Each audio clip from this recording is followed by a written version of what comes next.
What if the person you feel deeply connected to, the one who somehow understands your silence, is actually meant for you? And yet, right now, the two of you are not together. Not because the connection is weak, but because something important still hasn't happened. Some relationships don't fail because love is missing. They pause because growth is missing. You feel it, don't you?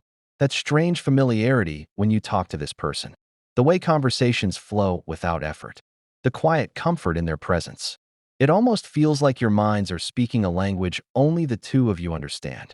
Psychology calls this emotional resonance. When two people share similar emotional patterns, values, and inner wounds, their nervous systems recognize each other almost instantly. It feels powerful, magnetic, almost destined. But here is the truth most people never hear. Compatibility alone is not enough. Two people can be perfect for each other and still destroy the connection if they meet before they are emotionally ready. Think about timing. Not the romantic kind people talk about in movies. Real timing. Psychological timing. Maybe you met when one of you was still healing from the past. Maybe one of you feared commitment.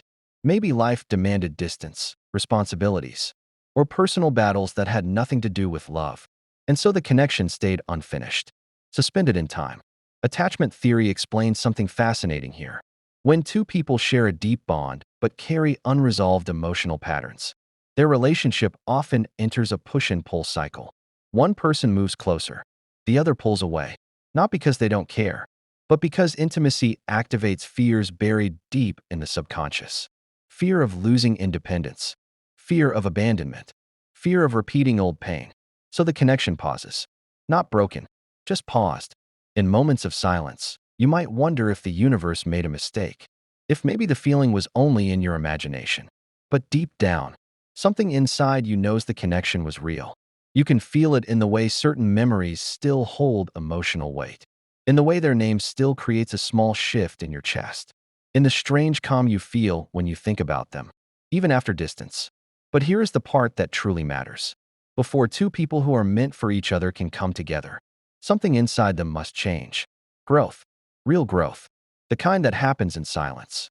The kind that forces you to face your own fears, insecurities, and emotional patterns. The kind that teaches you self-respect, boundaries, and inner peace. Because love cannot survive where emotional chaos lives. A powerful psychological insight reveals something most people overlook. When individuals heal and strengthen their sense of self, their relationship dynamics change naturally, even with the same person. In other words, the connection doesn't need to be forced. It needs to be matured. Maybe this time apart was never punishment. Maybe it was preparation. Two individuals learning lessons separately so that one day they can meet again as stronger versions of themselves.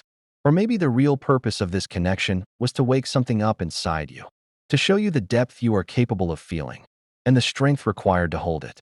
Either way, the most powerful thing you can do now is not chase the future and not cling to the past. Focus on becoming emotionally unshakable. Because when two people who were once unfinished finally meet again after growth, the energy is different, calmer, clearer, stronger. No desperation, no confusion, just two people who finally understand themselves and each other. And sometimes, that's when destiny quietly opens the door again. But until that moment arrives, the most important relationship you are meant to build is the one within yourself. And if the connection was truly meant to last, time will not erase it. It will refine it.